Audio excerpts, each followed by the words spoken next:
continue the chapter. We have to start with the topic of development of endosperm. Now we ended till double fertilization process, and now we will go with the development of endosperm process. The development of monocotyledon and dicotyledon, that was given in the lecture, online lecture, and that is not needed to explain because that was enough for that. So we'll continue the further process. That is the next point is development of endosperm.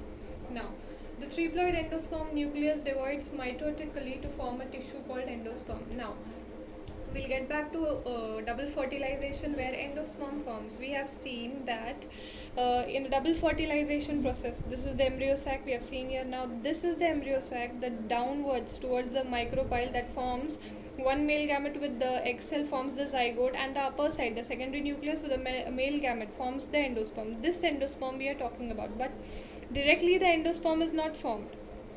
First of all, the first process is it start with primary endosperm nucleus. Only directly the endosperm, the matured endosperm is not formed. Firstly, it will form a triploid endosperm nucleus. It will form a triploid endosperm nucleus which is not mature. It will divide mitotically. It will form one daughter cell to two daughter cells. It will divide itself from 1 to 2 mitotically to form a tissue called endosperm. So therefore, first of all, the immature primary endosperm nucleus, here I have written this, the primary endosperm nucleus, it goes with mitosis. Mitosis is nothing but one daughter cells divides into two daughter cells, and it gives then mature endosperm.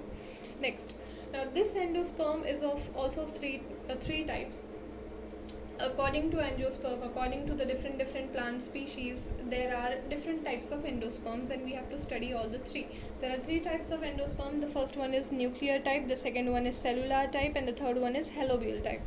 Now we'll start with the nuclear type.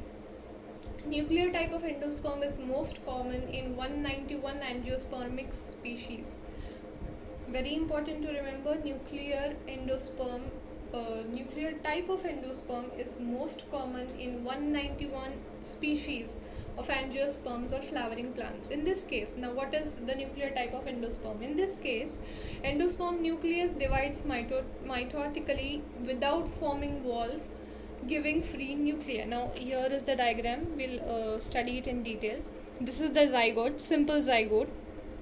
Now this zygote divides mitotically one cell into two cells. It will first of all give free nuclei without wall forming. There is no wall forming, only free nuclei are present. This you can see the dots present here. These are the free nuclei.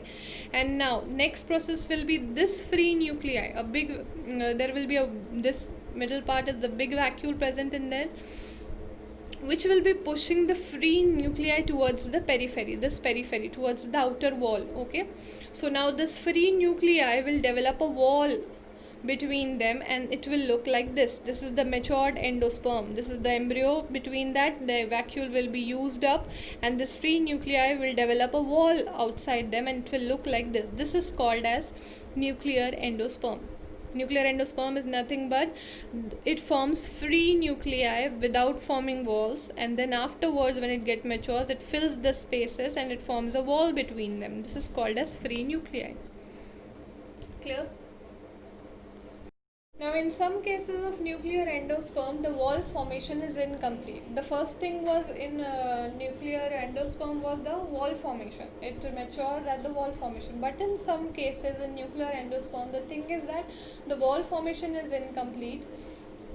The best examples of that are sunflower, coconut and wheat. We have seen in the coconut that the outer walls, it has the white part that is the multicellular endosperm in the outer part, and we have seen the water inside it. Coconut has water inside it, that is the free nuclear and vacuole in endosperm which is not completely formed. We are saying that the wall is not completely formed between the nuclear endosperm. That is the best example which is given for coconut. The coconut, we have seen the outer wall is whitish, that part is multicellular, complete mature endosperm in the outer part, and inside it the water that is seen is the free nuclei and the vacuole in endosperm in the center.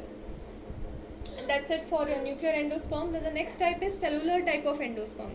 Now in cellular type of endosperm, in this case the division in this case is immediately followed by wall formation. In nuclear type we have seen that the wall formation was not immediate. In cellular type, cellular itself says the cell wall. Therefore the division in this case is immediately followed by wall formation. Endosperm is cellular right from beginning. Okay, endosperm is cellular right from the beginning. The endosperm develops the wall outside the free nuclear immediately from the beginning.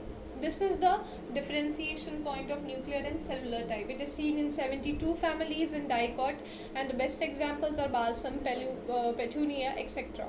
You can see the diagram here. This is the zygote. This part is the zygote. This is the oospore. Zygote, another name is oospore. It immediately, the free nuclear develops the wall. Okay, you can see these are the walls, wall formation, and afterwards once the wall formation is complete, it look like the mature endosperm like this. Okay, this is the best example of cellular type. The diagram is completely shown where you can see the wall formation immediately forms, and this is the best differentiating point between the cellular type and the nuclear type.